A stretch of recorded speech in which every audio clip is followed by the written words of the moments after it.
Maria Sjödin, Executive Director, Outright International, and Bloomberg's Rakshita Saluja.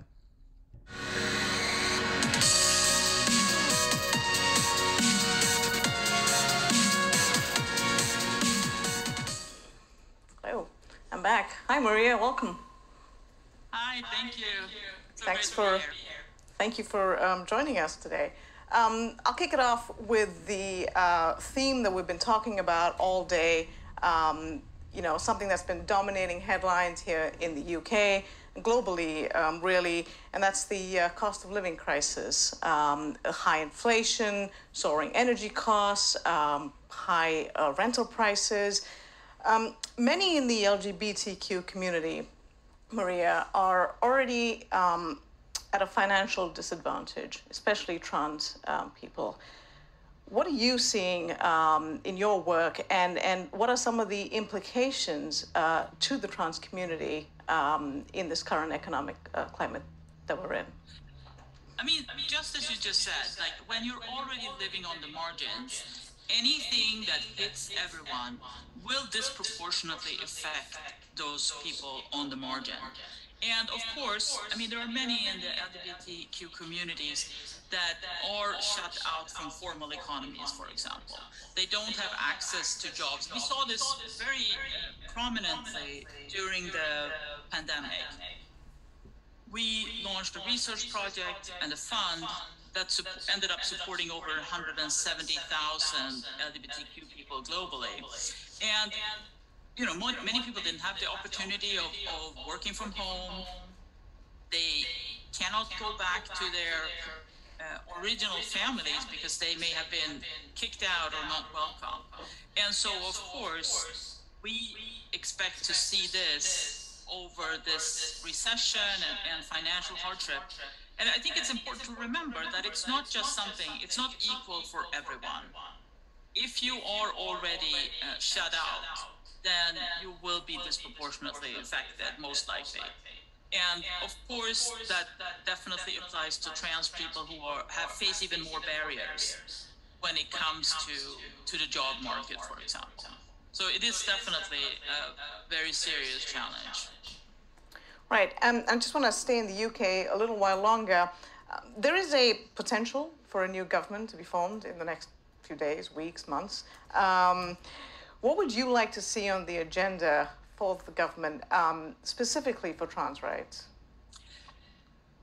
I mean, the UK, I think over the last few years, have really stood out when it has come to a hostile climate for trans and non-binary people. It's very unfortunate. I mean, the UK has dropped in ILGA Europe's Rainbow Index. The UK was supposed to host a global conference. It was cancelled. And really, I think the reputation of the UK when it comes to trans rights has taken a very serious hit.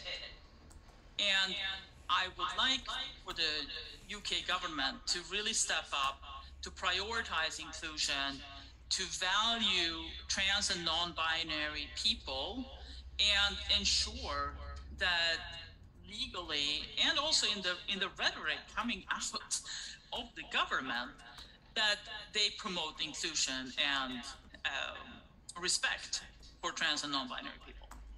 Sure. The UK government, in fact, last year backtracked on conversion therapy, where they said that they wouldn't ban conversion therapy for transgender people. Can you talk a little bit about, in your experience, the harmful implications of conversion therapy, especially on trans youth? Yeah, so Outright has actually done a lot of research globally around what we now call conversion practices, because no one should be fooled. There is nothing therapeutic about this. It's got nothing to do with actual therapy that, you provide therapy to people to help them. Conversion practices are really a way of trying to force change in people's sexual orientation or gender identity. And so legal bans are just one way and one avenue to curb these practices that unfortunately can create lasting harm in the people who are subject to them, whether they actually seek them out themselves or they most likely are forced to do so. And so the idea that, okay, maybe we'll have a ban on for conversion practices when it comes to sexual orientation, but yeah, when it comes to gender identity, no, that's too complicated, or it's not important. I mean, that just sends so much the wrong message. No one should be forced to change and you can't change. I mean, you have the gender identity that you have, and you need to be able to express it. You need to be able to have it recognized. And so the idea that somehow we should allow people to try to change other people's gender identity, it's just wrong. And I mean, of course, I mean, there's not been a ban, and it seems like rumors have it that, maybe there even won't be a ban. I really hope that the UK government rethinks this and, moves forward on this, because conversion practices do not belong in society anywhere, and certainly not in the UK. You mentioned rhetoric, and I just want to move to the US now, where we have seen a surge in anti-trans rhetoric and a surge in legislation as well. Bloomberg Equality ran an analysis of statewide bills that were put forth this year, and nearly 60% of them were specifically against transgender healthcare. What are the real-world ramifications of these bills? So first of all, I think it's important to know that this isn't just the US, it's not just the UK. This is a global push against trans rights. And the real world ramifications, of course, is, I mean, you're literally telling people that their lives don't matter. That's the message that's being sent. And of course, the targeting of trans youth, I think it's important to know this isn't actually about protecting trans youth. This is because those who are pushing these bills have realized that there is something about, we all want to protect children, we want to protect youth, and so they have found a narrative, or they have established a narrative that is what they are doing. But they really are not. They're not trying to protect trans youth, or they are trying to attack all trans people, all non-binary people, anyone who falls outside of a rigid binary system. And that is what they're doing. But of course, in real life, it means that they are trying to take away healthcare decisions from individuals and their families, and saying, well, you can't have access to this. You can't have access to this healthcare, no matter how much you need it, no matter whether it's going to save your life or not, no matter whether it's going to give you a good life as an adult or not. We don't think that you should have access to this healthcare. It's not based on science. It's not based on, normally you wouldn't have legislation about particular kinds of healthcare that can be provided or not. This is ideological. It's not about protecting trans youth or anyone else. And do you think that this targeting of trans people is actually succeeding in energizing the base? Yes, unfortunately, it is. It's not just what I think. It's proven that it is working. And I mean, I'm not going to go through all the examples, but I mean, there's proof of surges in hateful rhetoric on social media. For example, we've seen this both from the US and from the UK. We've seen outright attacks on people using social media, but also taking that into real life. So surges in hate crimes. I mean, there's the UK trans support group Mermaids. They've had to limit their phone hotline because their staff is getting so harassed by people calling in. So, and I mean, we've seen that in the US as well with the organization, the Trevor Project has also been targeted by callers who are flooding these support services with messages. And I mean, what are you trying to do then? You're trying to limit access for people who are in crisis, who are reaching out for support to a nonprofit that's providing this help that people need, including preventing people from trying to kill themselves. And hateful people are flooding these services, making them more inaccessible. I mean, that is a real life problem and a horrible, horrible push to, as you said, like energize people. And I mean, what they do with their energy is just, it's hateful. And so it really does have real life consequences. So, should social media have more guardrails on the platforms that we're all on? I definitely think that it's important that social media platforms do not allow this kind of excessive hate.